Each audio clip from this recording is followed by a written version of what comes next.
One by one, prostitutes die across Central Europe.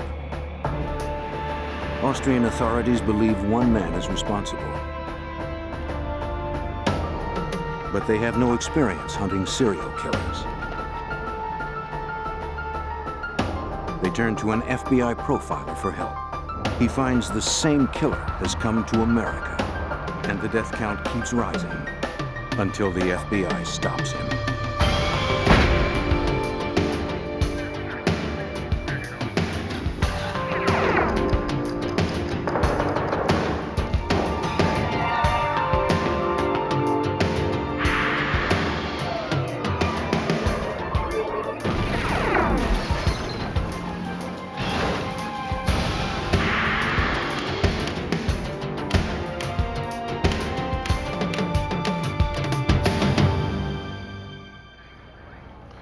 Beginning in 1990, Europe found itself in the clutches of a serial killer. He became an international outlaw, hopping from country to country to evade capture and to kill again. I'm Jim Kallstrom, former head of the FBI's New York office. Legal cooperation between countries and continents is not common, but neither are serial killers in Europe. Desperate to apprehend him, Austrian authorities called on the FBI for help.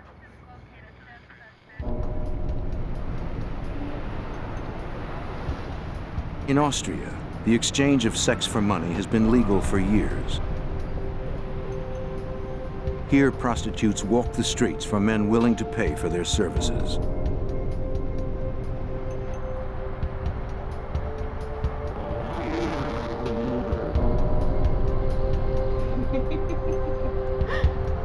Throughout most of the 1980s, Heidemarie Hammerer worked in the city of Bregenz as a prostitute. A licensed professional for almost 10 years.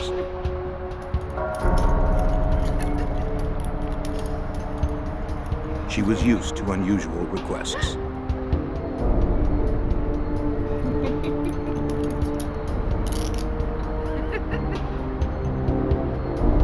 But on the night of December 5th, 1990, a customer went too far.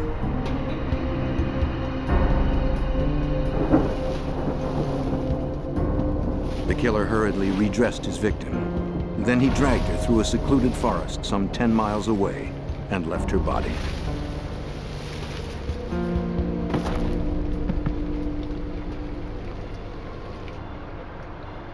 The crime went undiscovered for 3 weeks. On the morning of New Year's Eve, 1990, a pair of hikers stumbled upon Hammerer's body. Though the body had been left exposed to the elements, the winter temperatures helped preserve the remains. Austrian authorities determined that Hammerer had been strangled with her own pantyhose. Her wrists were bruised from restraints. At the autopsy, they found no sexual discharge on her body. But they did find fibers that were inconsistent with her clothing. She was only the first victim. Over the next several months, 3 more prostitutes died violently throughout Austria. Brunhilde Masser was recovered in a stream bed near Graz. Elfriede Schrempf, also from Graz, was found nearby in the woods. Near Vienna, Sylvia Zagler was discovered in a stand of trees. The women had all been bruised, strangled with their pantyhose, and left in various states of undress, lying face down in wooded areas. The Austrian public was shocked. On April 4th, 1991, the authorities gathered their most experienced investigators to focus on the slayings. Because of the similarities in the 4 cases, investigators reasoned that one person was responsible.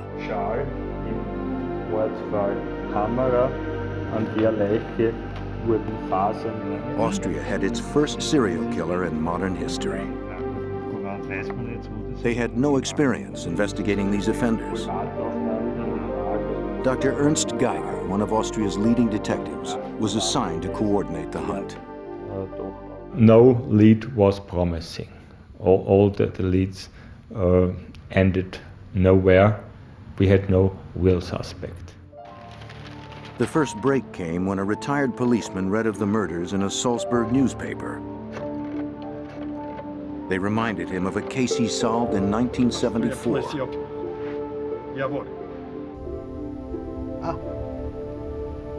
Detective Geiger received a phone call from the retired officer.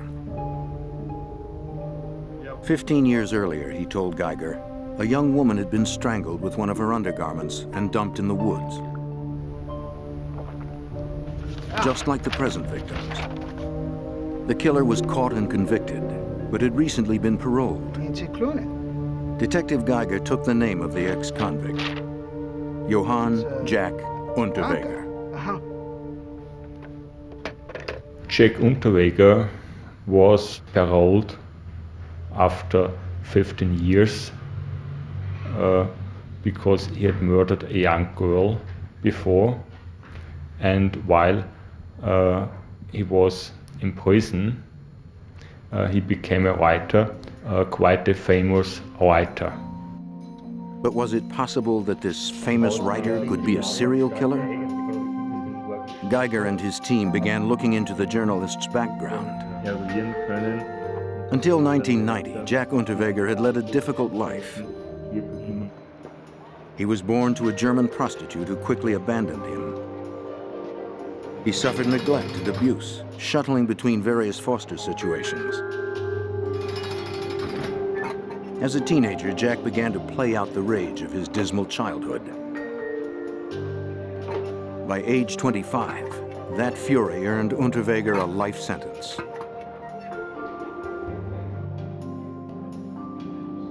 Unterweger continued his education and started writing while in prison.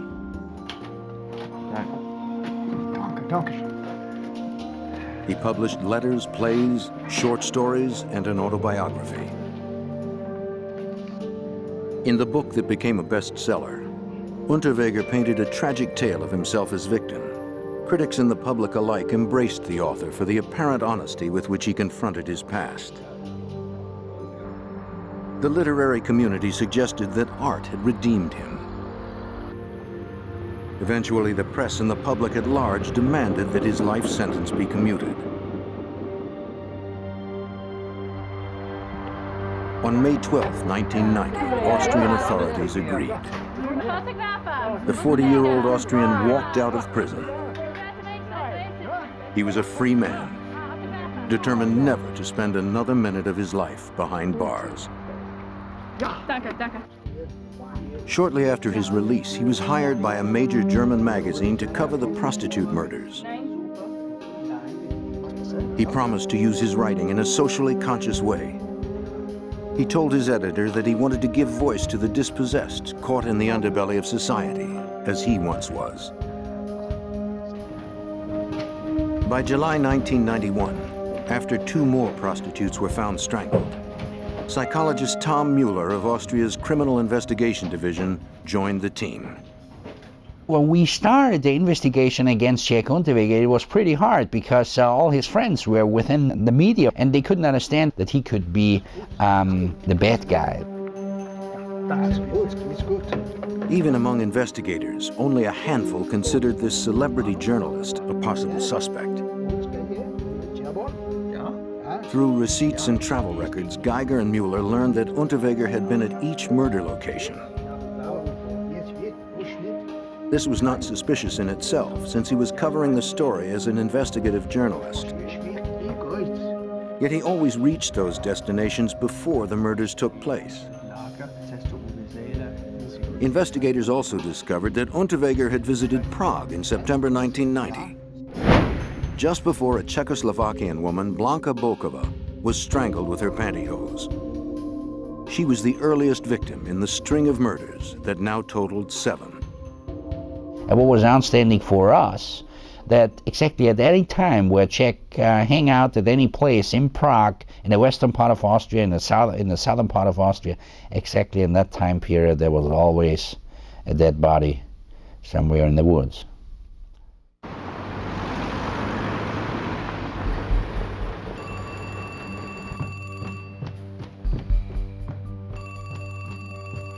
In Austria, another woman, Regina Prem, had been missing for months and presumed dead.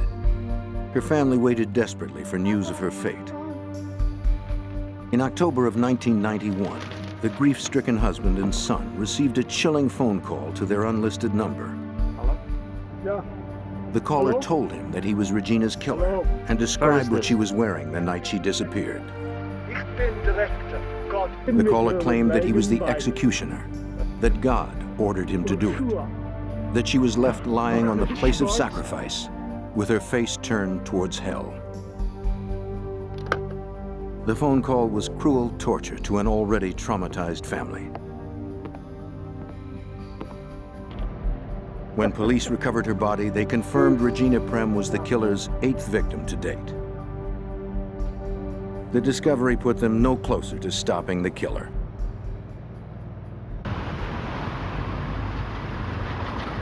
Vienna, October 22, 1991. Austrian authorities questioned Unterweger for the first time. With no hard evidence to connect him to the crimes, they hoped for a confession. He admitted to consorting with prostitutes for his writing assignments and for sex. But he denied knowing the victims. Although his alibis were weak, investigators were forced to release him. Their evidence was merely circumstantial, and his public support was growing. But Mueller and Geiger still believed Unterweger was a strong suspect and continued digging into his past. They tracked down the car Jack drove when he was first released from prison. But it had been a year since he sold it, and the likelihood of finding any usable evidence was slim.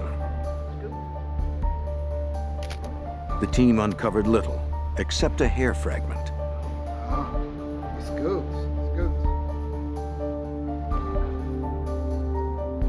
Although it was a long shot, investigators sent the hair fragment to the University of Bern for analysis. Enough of the hair root remained for lab technicians to extract a DNA sequence. That sequence was compared to those of the victims. Of the 8 women slain, the DNA from the hair matched the earliest victim from Prague, Blanka Bokova, killed in September 1990. It was a breakthrough. But that only proved the woman was in the car when Jack owned it. Investigators needed stronger evidence.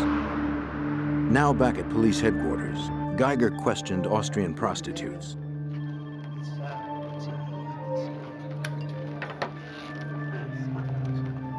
They recognized Unterweger as a regular customer who insisted they wear handcuffs during sex. More importantly, one recalled seeing him approach her friend, Heide Marie Hammerer, the first victim discovered in Bregenz. She also remembered he wore a brown leather jacket on that night.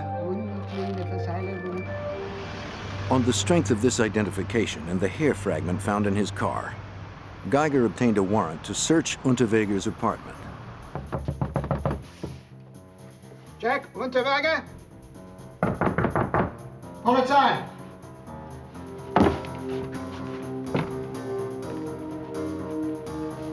When the police arrived, Unterweger was nowhere to be found. They took away clothing, including a brown leather jacket for forensic examination. Then one of the detectives discovered some receipts in a trash can. They were from a seafood restaurant in Malibu, California, dated 9 months earlier. Jack Unterweger had been to the United States. But the apartment search yielded less than the investigators had hoped. They found no hard evidence that directly tied Unterweger to the slayings. Since their case was still too weak to issue an arrest warrant, the investigation stalled. Jack Unterweger was still one step ahead. To stop him, Geiger needed help from those more experienced with catching serial killers. He needed the FBI. The Austrian investigators visited the U.S. Embassy. They met with legal attaché Julianne Slisko, an FBI agent stationed in Vienna. I'm hoping you could help us business with the FBI. Slisko called the criminal profiling unit in Quantico, Virginia. Hi, Agent McCrary. Serial She was patched killer. through to Special Agent Greg Has done McCrary. some killings here in Austria. Now retired, McCrary spent the last 10 of his 25 years in the FBI, pioneering the science of profiling. The Austrians contacted the FBI because they were trying to tap into our experience of dealing with serial homicide investigations.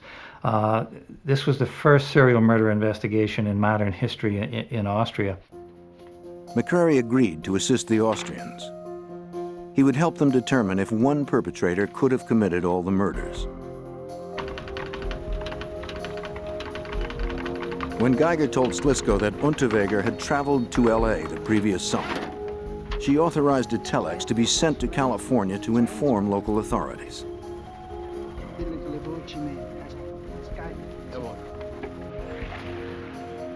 Over the next several days, Geiger and Mueller prepared for their trip to the FBI, packing crime scene reports, autopsy protocols, and photos.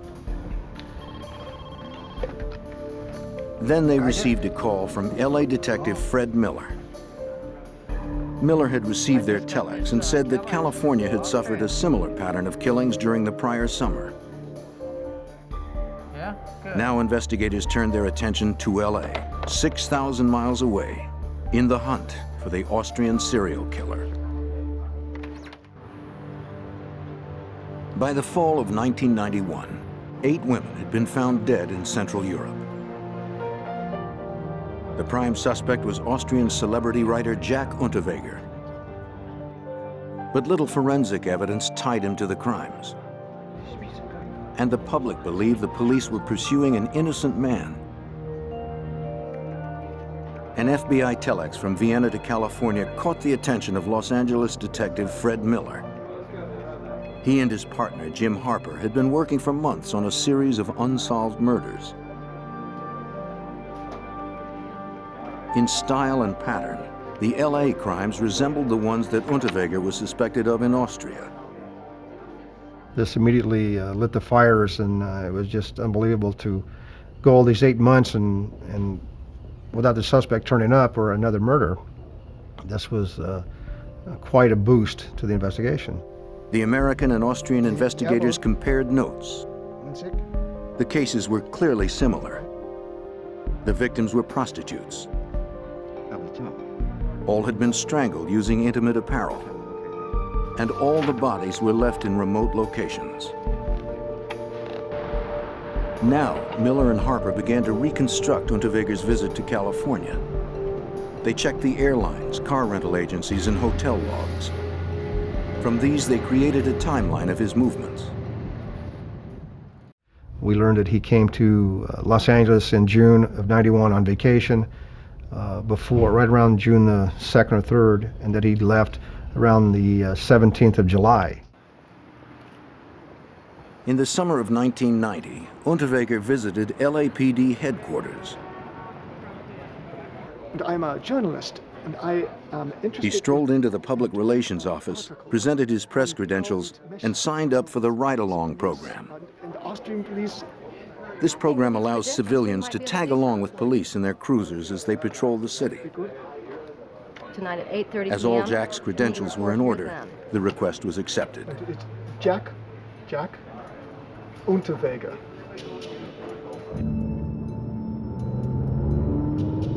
Unterweger claimed he was writing a German magazine story, contrasting American and European prostitution.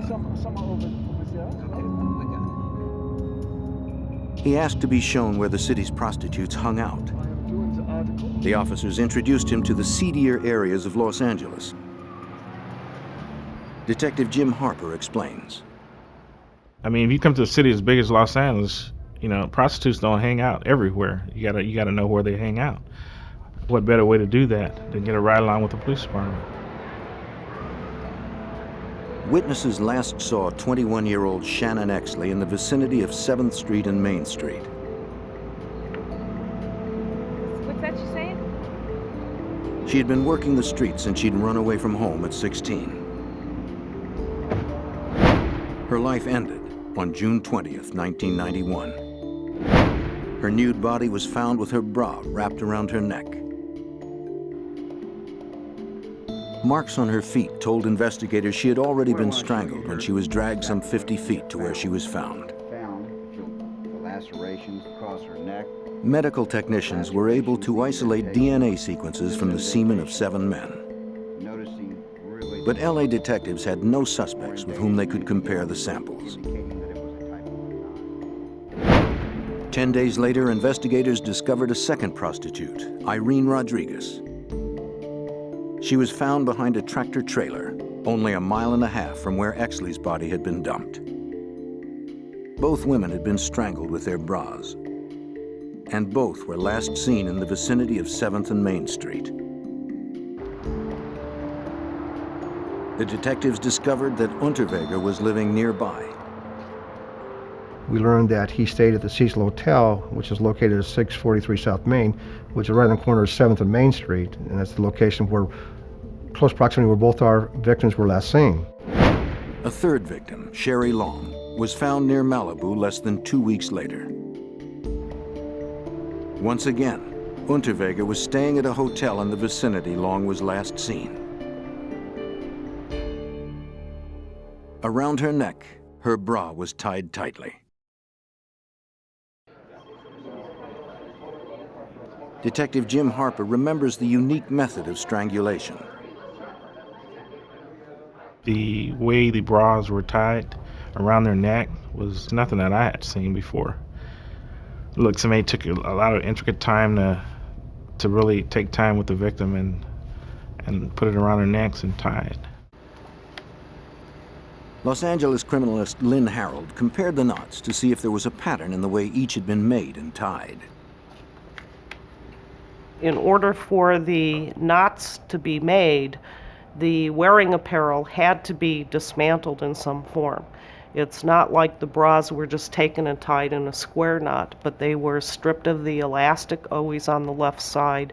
And if 3 people randomly went out and strangled 3 people, it is extremely unlikely that all 3 of them would come up with this same scenario.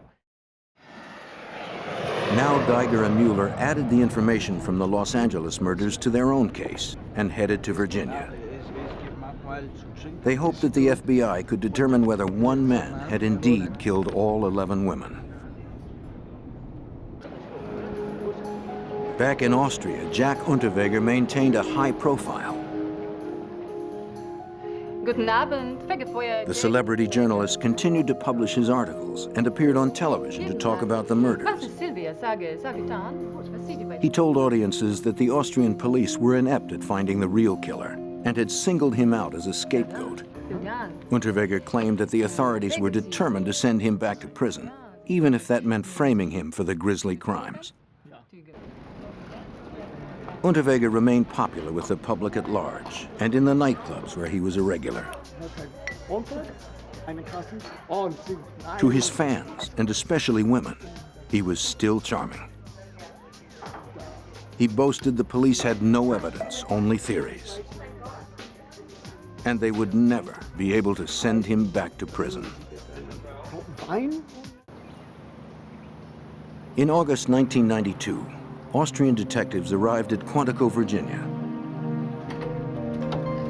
They needed an experienced FBI profiler to help them capture the serial killer that had left 11 women dead in Central Europe and California. The Austrians came with 12 boxes of evidence.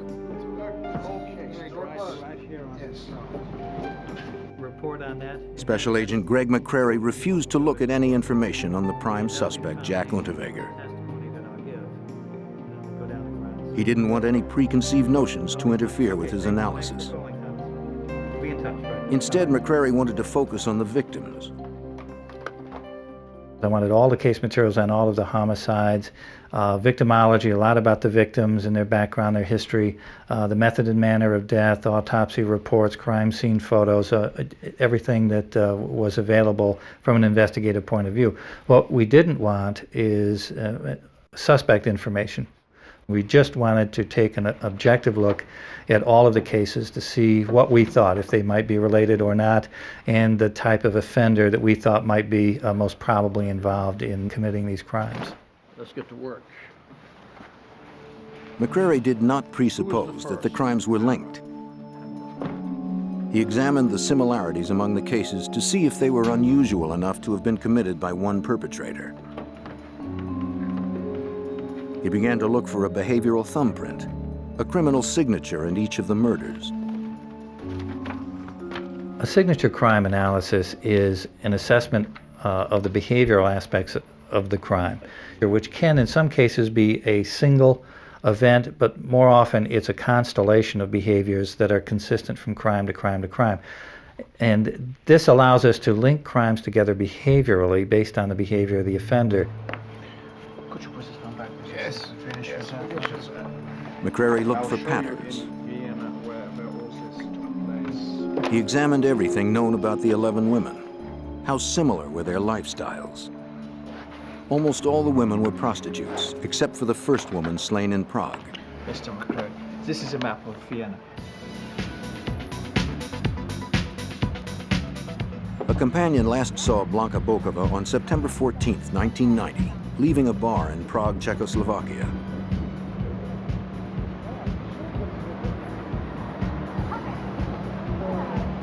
Bokova worked as a sales clerk at a butcher shop, but was known to trade sex for favors.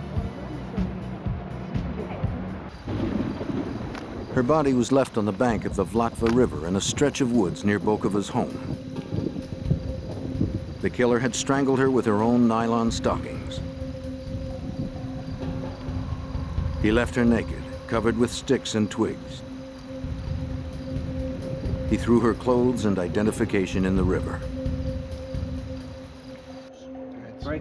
The first victim Austrian police found had been a registered prostitute for 10 years, Heide Marie Hammerer. In the early part of her career, she had suffered several violent attacks from customers, so she was known to be cautious. Hammerer was last seen outside a parking garage on December 5, 1990.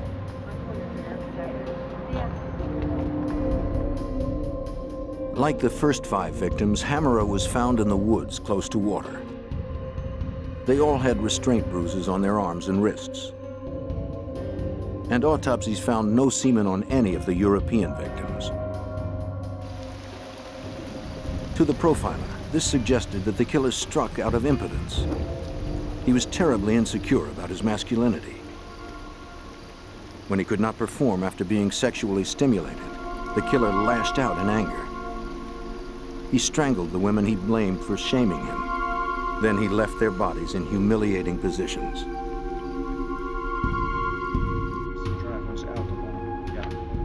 Next, they focused on the LA murder victims. Did they fit the pattern that had been established in Europe? Shannon Exley was found face down in a grassy area near a freeway exit. She was nude except for a t-shirt and a pair of socks. She had been dragged 50 feet from the pavement to the location where she was discovered, after being strangled with her brassiere. Again, this crime, like the others in LA and Europe, showed the killer had preferences and that the violence itself had become erotic to him. It became clear that there was a pattern to these homicides. That there was sort of a ritualistic behavior that occurred in each of these crime scenes. Each woman was similar in nature, either a prostitute or a woman who traded sex for favors. They were on the street when they were contacted, when they were picked up, usually very surreptitiously. No one really saw these women get into a car. They were transported out to an area. They were murdered, ligature strangled with an article of their own clothing, disposed in a similar manner in an outdoor setting, absence of sexual assault. All right, roughly from where she was last seen. After a week, the study of the victimology convinced McCrary that there had indeed been only one killer behind the 11 homicides. The FBI agent and the Austrian detective spent the following week drawing up a profile of the assailant. The evidence suggested the killer had a good degree of mobility. He was older, intelligent, sophisticated, and an organized offender. To criminal psychologist Tom Mueller, this described Jack Unterweger. I would say Jack was a very, very good example for a typical type of organized offender, and I would say he was a typical example for a natural psychologist. He was able to understand the needs of other people. He was able to come close to other people, to listen to other people, and then to manipulate them. But the geography worked against the theory that there was one killer. The murders had occurred in Czechoslovakia, Austria, and Los Angeles. With minor exceptions, most serial killers stay regional and prey within a comfort zone. But enough time had elapsed between the slayings to permit one culprit to move around. Now the profiler compared Unterweger's travels to the chronology of the murders. And when I overlaid Jack Unterweger's timeline on the timeline of the crimes, they fit perfectly. And that was really a dawning moment, the aha moment, the moment that's really exciting in analysis like this, because now you have a suspect whose movements correlate perfectly with each of the homicides, as well as his prior homicide that he had been convicted for, bearing a lot of similarities to these homicides. We can put him in each place at each time these crimes occurred. And either Jack Unterweger was the unluckiest man in the world to have been there, or he was an excellent suspect. In Austria, Unterweger continued to enjoy his freedom and notoriety. Some women still found him appealing, even though the former convict was a prime murder suspect. This perplexed Detective Fred Miller. One of the interesting facets of Jack Unterweger was that he could carry on a normal relationship with a female and still be this cruel and murder other females. High school student Bianca Mrak was one of those that fell under his charm. The impressionable 18-year-old met Unterweger in a wine bar where she worked as a waitress. She was flattered by the attention from the celebrity writer. He told her he was tiring of all the publicity in Austria and might leave the country, maybe to Switzerland. She agreed to go with him wherever he went.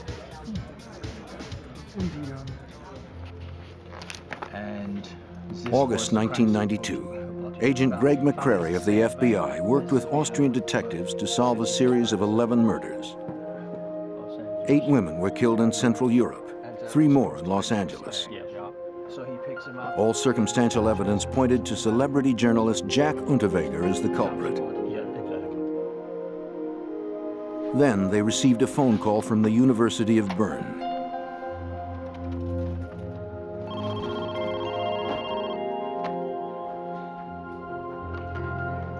Austrian lab technicians had completed the fiber analysis of clothing confiscated from Unterweger's apartment weeks before. The inspection had yielded results. Fibers from the lining of the brown leather jacket matched those on the body of Heide Marie Hammerer, the first prostitute found. It was hard forensic evidence that tied Unterweger to one of the victims. But investigators wanted to conclusively link the suspect to all the victims. The FBI had another tool that could do just that, VICAP, the Violent Criminal Apprehension Program. The computer database holds the details of 10,000 solved and unsolved U.S. homicides. A programmer inputted the particulars of the European and Los Angeles cases. Details of the victims, their manner of death, locations where they disappeared, and where they were found were all fed into the computer. McCrary ordered an extensive breakdown, a multi-dimensional search with 15 cross-criteria that could show if the crimes were connected. 48 hours later, the detectives were called back to the VICAP room to hear the answer. The results were stunning. The computer statistically linked all 11 slayings. Jack Unterweger was the killer. The FBI had given the Austrians solid proof for their case. But Unterweger was still at large. The Austrian detectives immediately returned to Vienna. Armed with the FBI profile, authorities issued an arrest warrant for Johann Jack Unterweger. Again, the police descended upon the writer's residence.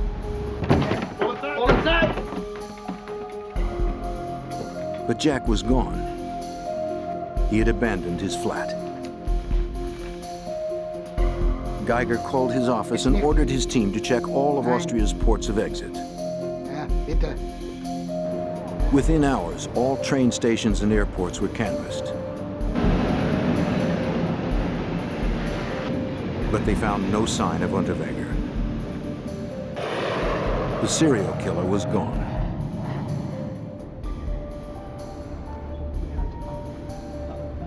Unterweger had already fled with Bianca Marak beyond the reach of Austrian authorities.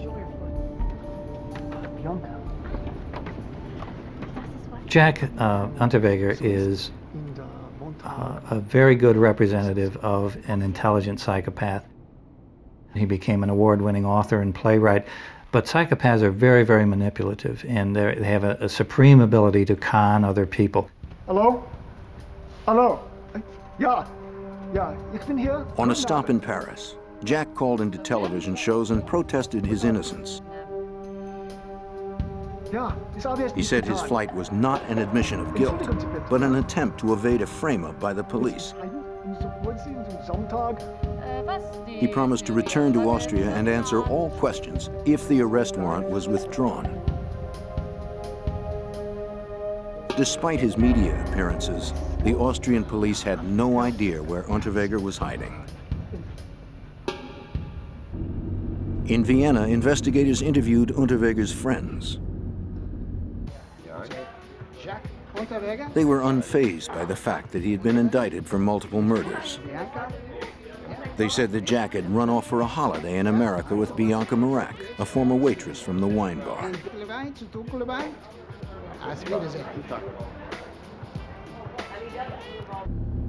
Bianca was known to live with her mother, so Geiger paid a visit to Mrs. Marak. Mit wem? She acknowledged that she had been in contact with the fugitive couple, sending them money via wire transfers. They were in New York and heading down to Florida. Geiger told her to contact him if her daughter called again. Mrs. Marak agreed. Just days later, she got a call from Miami. Her daughter needed more money. Mrs. Marak promptly informed the Austrian police. U.S. Marshals were waiting at the Western Union. The Marshals ID'd the couple as they drove up.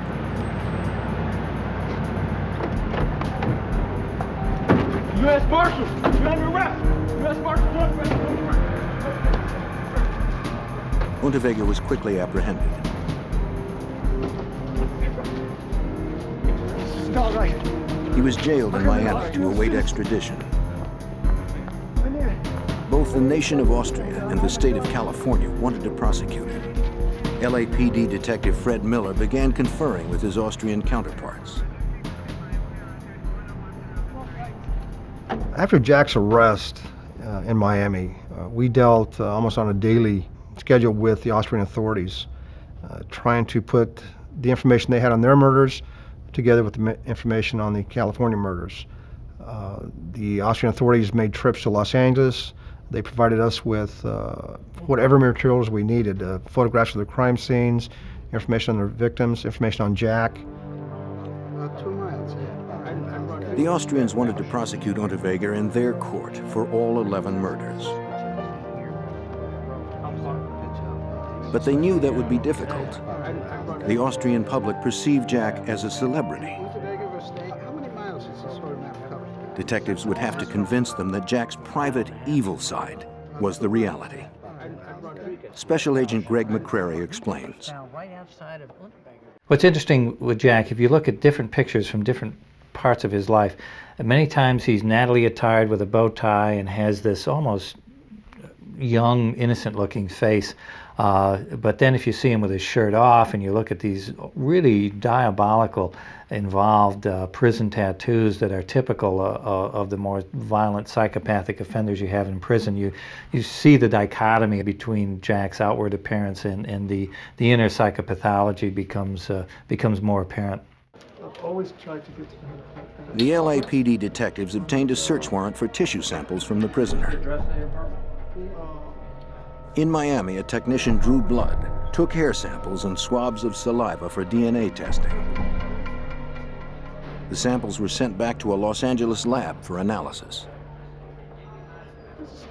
His DNA matched that found in the semen from Shannon Exley. But Exley's body contained semen from 6 other men, and there was no sexual discharge found in the other 2 LA prostitutes. Jack Unterweger worried that he would be transferred to California, where a death penalty was possible. He did not want to die in the gas chamber. But if he went back to Austria, he could be tried for the crimes on both continents. Criminal psychologist Tom Mueller explains. If an Austrian citizen is committing a crime wherever in the world, the Austrian law is responsible for that guy. So the American authorities gave the clearance to bring Mr. Unterweger here back to Austria. But Unterweger could delay this by fighting extradition. You know, Jack. LA detectives pressured him. They assured Unterweger that he would be found guilty in California and reminded him of the state's death penalty. Fearing the gas chamber, he agreed to deportation. You'll sign the extradition. Despite the evidence, he still enjoyed popular support at home. And Unterweger believed he could persuade a jury that the authorities were wrong. But the Austrians were betting on the FBI profile.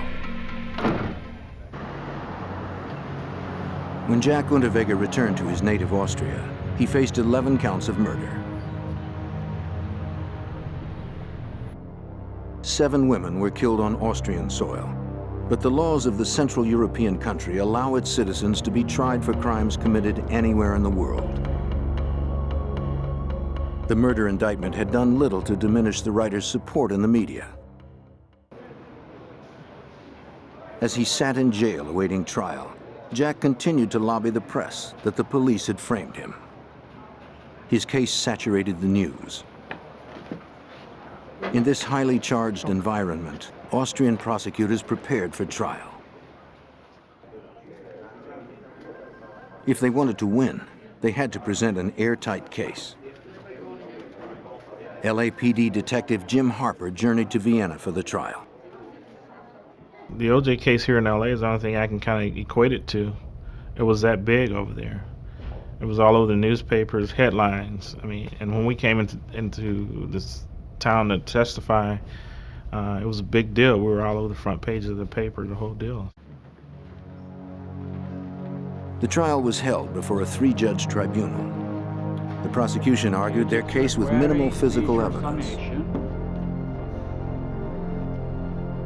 They were counting on Agent McCrary's behavioral profile. Could you say why there's so many different places? So it became increasingly important to link these crimes together behaviorally.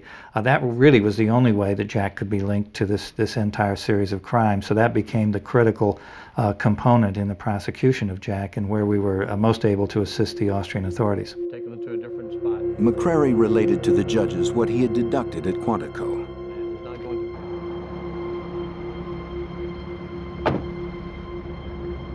The killer always chose prostitutes, or those who traded sex for favors. He was criminally sophisticated, older, at least in his late 30s.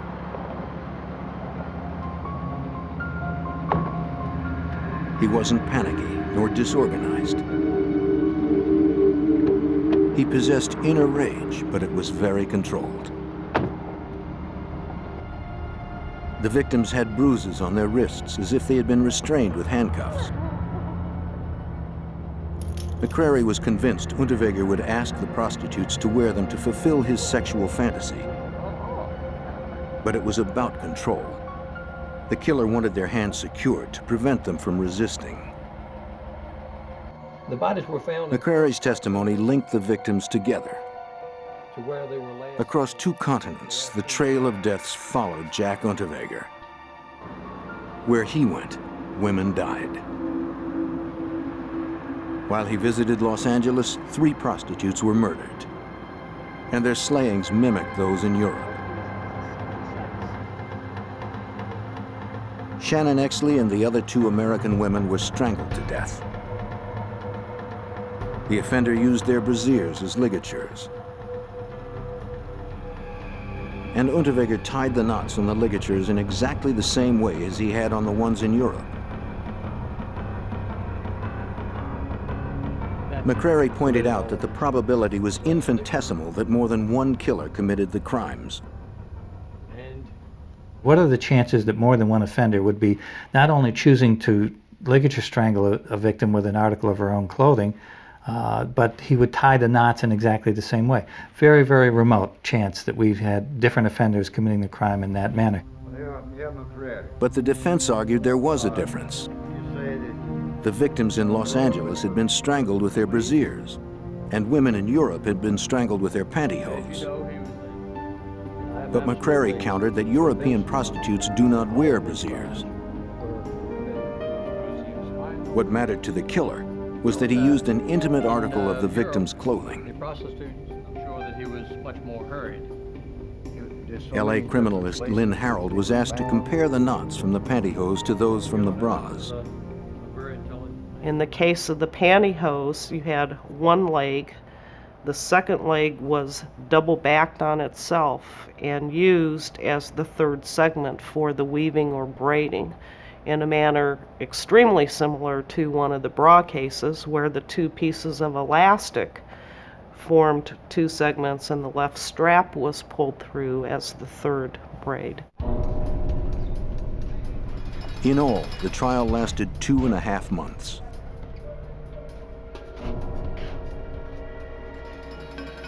On June 28, 1994, a jury in Graz, Austria, found Johann Jack Unterweger guilty of 9 of the murders. The remaining victims were found too badly decomposed to convict Unterweger beyond a reasonable doubt. The verdict meant life in prison to a man who swore he would never spend another day behind bars. And he never did. Unterweger strangled himself with a nylon cord stripped from his uniform. We normally think of suicide as coming from depression or someone who feels shame or guilt or remorseful in some way. This is not at all what was going on when Jack committed suicide. More psychopathic offenders like Jack do it to exert control, and it's the last great defiant act that he exercised to wrest control of this situation away from the government, away from the authorities. He would not allow himself to be imprisoned for the rest of his life. Jack Unterweger proved that serial killers are not just an American phenomenon. European law enforcement agencies realized that to fight criminals of this sort, they would have to follow the FBI's example.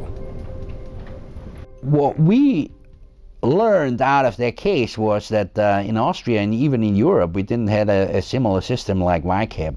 Violent Crime Apprehension Program. The Criminal Psychology Service tried to get a similar system here to Austria, and therefore we can work with all sex crime cases and homicide cases. Now, thanks to the lead of the FBI, many countries have adopted profiling and a computerized criminal database in the hopes that open borders and conflicting jurisdictions will no longer allow these predators to escape justice.